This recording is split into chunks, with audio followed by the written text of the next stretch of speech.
వేణువై వచ్చాను భువనానికి, గాలినై పోతాను గగనానికి అన్నా, జల్లంత కవ్వింత కావాలిలే, ఒళ్ళంత తుళ్ళింత రావాలిలే, నిన్ను కోరి వర్ణం అన్నా, కలికి చిలకల పలుకు మాకు మేనత్తా అన్నా ఆమెకే చెల్లింది. 4 దశాబ్దాలుగా నవరసాలని తన గళంలో పలికించి ఎంతో మంది అభిమానుల మనసులను దోచుకున్న ఆమె గురించి తెలుసుకునే ముందు మా ఛానల్ ను ఇప్పటి వరకు సబ్స్క్రైబ్ చేయకపోతే సబ్స్క్రైబ్ చేయండి, లైక్ చేయండి, షేర్ చేయండి. మనసు బాధలో ఉన్నా, ఆనందంగా ఉన్నా, పార్టీలు ఎంజాయ్ చేయాలన్నా మ్యూజిక్ కావాల్సిందే. అది శాస్త్రీయ సంగీతమైన, వెస్ట్రన్ మ్యూజిక్ అయినా లేక సినీ సంగీతమైనా సరే, ఒక్కసారి మ్యూజిక్ వీణులకు వినిపించిందంటే మనసు ఆనంద డోలికల్లో మునిగి తేలుతుంది. ముఖ్యంగా సినీ పాటల్ని ఆబాల గోపాలం ఎంజాయ్ చేస్తారు. ఎంతో మంది గాయకులు తమ గళంతో సాహిత్యానికి ప్రాణం పోస్తారు. అందులో చిత్ర స్టైలే వేరు. ఆమె స్వరంలోని మాధుర్యానికి ఫిదా అవ్వాల్సిందే. ఆమె స్వరం ఒత్తిడిని దూరం చేసి బాధను తగ్గించి ప్రేమను పంచుతుంది. అద్భుతమైన గాత్రంతో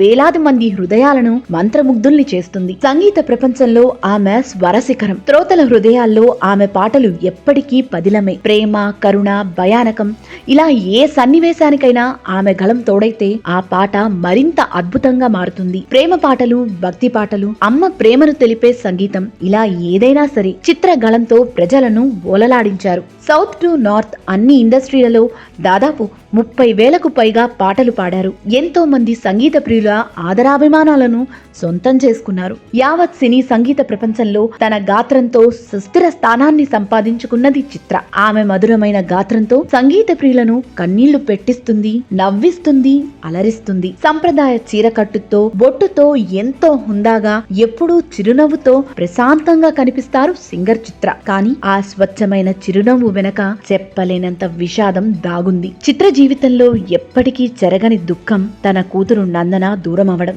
చిత్ర విజయ్ శంకర్ అనే ఇంజనీర్ ను వివాహం చేసుకున్నారు. పెళ్లి జరిగాక చాలా సంవత్సరాలకు పాప పుట్టింది. నందన అని పేరు పెట్టారు. కానీ ఆ చిన్నారి డౌన్ సిండ్రోమ్ వ్యాధితో బాధపడేది. 9 ఏళ్ల వయసులో 2011లో ఓ కచేరీ కోసం చిత్ర వెళ్లగా అదే సమయంలో నందన స్విమ్మింగ్ పూల్ లో పడి కన్ను మూసింది. అయితే కూతురిని తలుచుకుంటూ చిత్ర తీవ్ర మనోవేదనకు గురైంది. ఆ బాధ లోలోపలే ఉండిపోయింది. కానీ ఆమెకు సంగీతం ఊరటనిచ్చింది. ఆ దుర్ఘటన జరిగాక మామూలు మనిషి కావడానికి చాలా సమయం పట్టిందని, సంగీతాన్ని విడిచిపెట్టాలనుకున్నట్లు తెలిపింది. కానీ కుటుంబ సభ్యుల ప్రోత్సాహంతో ఇప్పటికీ ఈ స్థాయిలో నిలబడ్డానని చాలా సార్లు చెప్పుకొచ్చింది చిత్ర. తన బాధను మనసులోనే దాచుకుని సంగీత ప్రియులకు మానసికోల్లాసాన్ని కలగజేస్తున్న చిత్రకు మనం ఏం చేయగలం? ఆ పాటలకు దాసోహం అంటం తప్ప